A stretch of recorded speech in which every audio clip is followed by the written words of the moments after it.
শরীয়ত অনুযায়ী আমরা কিভাবে আমাদের সন্তান পালন করবো, এবারে যদি কোনো বই থাকে তাহলে সাজেস্ট করুন। সন্তান লালন পালন করা খুব চ্যালেঞ্জিং একটা ব্যাপার। এখন আমি একটা কথা প্রায় বলার চেষ্টা করি, খুব অল্প পুঁজি নিয়ে অল্প সময়ের ব্যবধানে একজন মানুষ সাধারণ ব্যবসায়ী থেকে কোটিপতি ব্যবসায়ী হয়ে গেছেন। এই কাজটা যত কঠিন, আল্লাহ কাউকে 2টি 3টি 4টি বা 1টি যাই হোক সন্তান দিয়েছেন, এই সন্তানগুলোকে সমাজে যত অনাচার আছে, যত অন্যায় আছে, যত খারাপ কালচার আছে, সংস্কৃতি আছে, এগুলো থেকে আগুনের আঁচ থেকে বাঁচিয়ে সন্তানকে ভালো মুসলিম করা, ভালো মানুষ করা, এটা তার চাইতে কঠিন কাজ।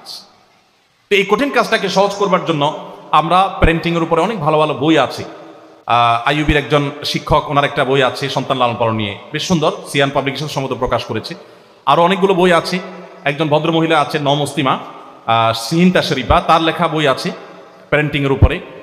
এই বইগুলো আমার কাছে অসাধারণ মনে হয়েছে। এছাড়া আমার জানার বাইরে আরও বই থাকতে পারে, বিশেষ করে কোরআন এবং হাদিসের আলোকে যে বইগুলো লেখা হয়েছে, বইগুলো আমাদের বাচ্চাদেরকে মানুষ করার জন্য আমাদেরকে পথ দেখাতে পারে। প্রতিবার কোনো গুনাহ করার পর মনে হয় আল্লাহ ক্ষমাশীল, পরে ক্ষমা করে দিবেন, এই ভেবে আবারও গুনাহ করি, এ থেকে মুক্তির উপায় কি? যদি কেউ একবার তওবা করে আবারও গুনাহ করেন, আবার তওবা করে আবারও গুনাহ করেন, তার ভিতরে কোনো পরিবর্তন না হয়, তাহলে বুঝতে হবে তার তওবার মধ্যে দুর্বলতা আছে, তার তওবাটা স্ট্রং না, যথাযথ না। আল্লাহ বলেছেন ইয়া আইয়ুহাল্লাযীনা আমানু তুবু ইলাল্লাহি তাওবাতান নাসুহা।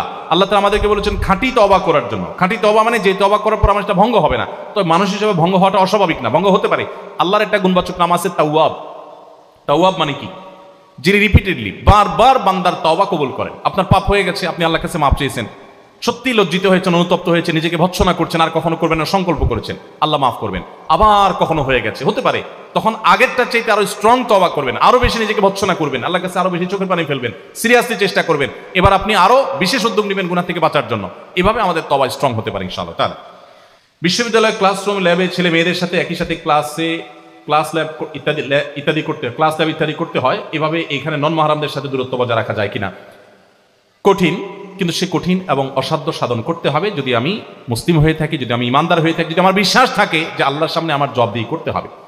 আল্লাহ সুবহানাহু ওয়া তাআলা বলেছেন ইয়ালামু খায়িনাতাল আয়ুন, আমাদের চোখ, এটা দিয়ে আমরা যে অন্যায় করি, যে গুনাহ করি, যে পাপাচার করি, সেটা আল্লাহ তাআলা জানেন। দেখুন, ইসলাম নির্দেশ করেছে ছেলেদেরকে আগে কুল্লিল মুমিনিনা ইয়াগুদ্দু মিন আবসারিহিম, ছেলেরা যেন তাদের চোখকে সংযত রাখে। পাশাপাশি মেয়েদেরকে নির্দেশ করেছে তাদের সৌন্দর্য যেন প্রদর্শন না করে। ইসলামের পর্দার সিস্টেম, পর্দার এই বিধানটা কেন দেওয়া হয়েছে?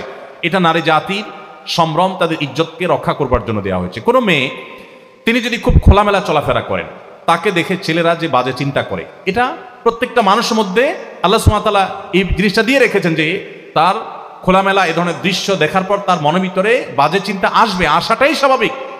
যদি আসে, তার মনে যে সমস্ত জল্পনা কল্পনা করা হয়, ওই ভদ্র মহিলাকে যদি সেগুলো উচ্চারণ করে বা সেগুলো তাকে যদি বলা হয়, সে তো পায়ের জুতা খুলে তাকে পিটাবে, কোনোদিনই সহ্য করবে না।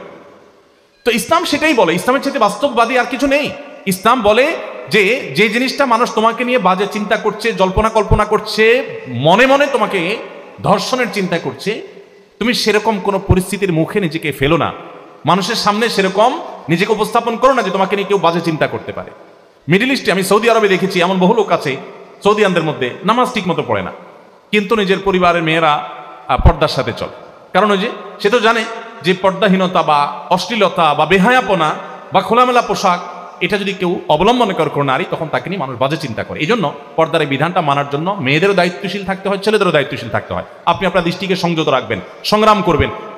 এতে আপনাকে অনেকে হয়তো আনস্মার্ট বলবে, অনেকে অনেক কথা বলবে, বাট আপনার ইমান রক্ষার জন্য আপনার এটা করতে হবে। এটা যদি আপনি করতে পারেন, ইনশাআল্লাহ আপনার চরিত্র হেফাজত করলেন এবং আল্লাহর কাছে আপনি উত্তম বিনিময় লাভ করবেন।